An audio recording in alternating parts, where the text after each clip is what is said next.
if you come back, you will notice that for every man, there is an energy that is trapped in the scrolls that contains what you are supposed to do upon the face of the earth.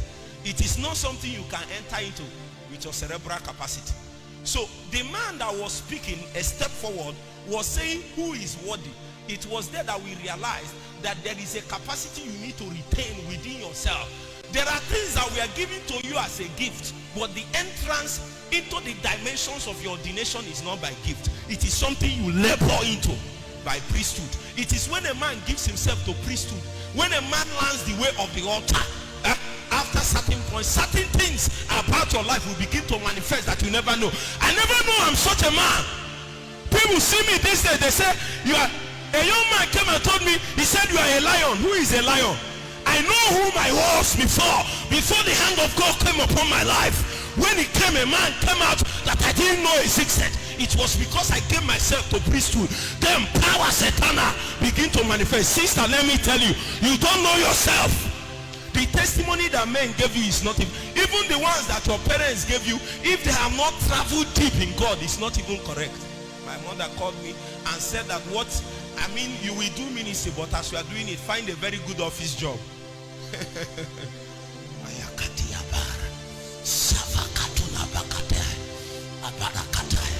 When she said find it, I said okay ma.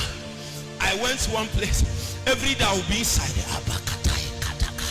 When I'm through with praying in the night, in the morning, I will take my books. I will go to divisional library at Inewe. I will start by 9 a.m. and study my books and Bible till 5 in the evening. I will go back. I will do night vigil. Tomorrow I will start fasting. I will continue. I continued until one day I stood and suddenly my parents noticed that even though God called me, they didn't know it's like this. And my mother now told me it's true that there is a prophet that told her when I was young. You see, may people not deceive you. Just because you are looking small and lean, it has nothing to do with your destiny. Your physical look has nothing to do with it. In fact, should I tell you, it is better you are small physically and big in the spirit. You see, there are people that physically they are bogus, but in the spirit they are small. Such men cannot carry the weight of destiny. We need men that are large in the spirit. Oh my God, I have a burden. See, I'm not a preacher, I'm a man of burden. I carry burden. And if all I did today is to afflict you with such a burden, it takes burden for a man to tarry in the place of prayer. What I want to show you today is how a man can gain the power to unlock the dimensions of the scrolls that captures his destiny. There are many seasons you have appeared to, and then you know that you should stand in this place as it pertains to your destiny, but it's not coming forth. It will mean that there is layers of energy you need to trap in God so that those things will open. Why? The Bible said that they said, lift up your heads, O ye gates, and be lifted up, ye everlasting doors. I thought, listen, when they said it, the man that they were telling said, who is the King of Glory? I thought once they said King of Glory, the door should open. They asked the question, who is the King of Glory? They now said, the Lord what? Strong and mighty.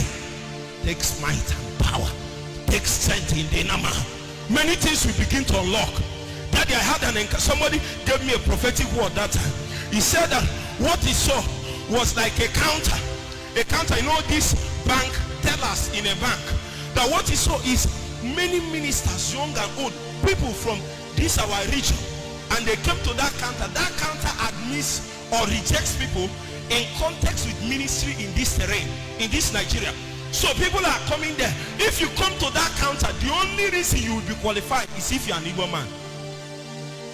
The counter was bouncing men, good men, anointed men, gifted men. When they come to the counter, they will bounce you, men or female. I came to that counter in that vision, and lo and behold, the two men, mighty men standing, they wanted to bounce me. I said, you can't bounce me, you can't bounce me. And in that vision, the door will turn down. See, brothers and sisters, there is something that is called an akazo. It is a compelling dimension. You don't wait for things to happen. Lay hold on them. Lampano. Jesus. I feel a garment now. I feel a garment. Kanibakata sakatuapa afiatela fanua paikatele isatimakaya lampalo. My destiny is bigger than this. I refuse the testimony of the world. There is something bigger for me. I will tarry, I will wait, I will pray, I will fast, I will study until my day will appear. I know something is held up for me, something bigger than this. Men of the altar, men that will cry and say, Lord, where is the days that is recorded about me? When Jesus appears, he will say, as it is written, as it is written, as it is written. There is something written about you.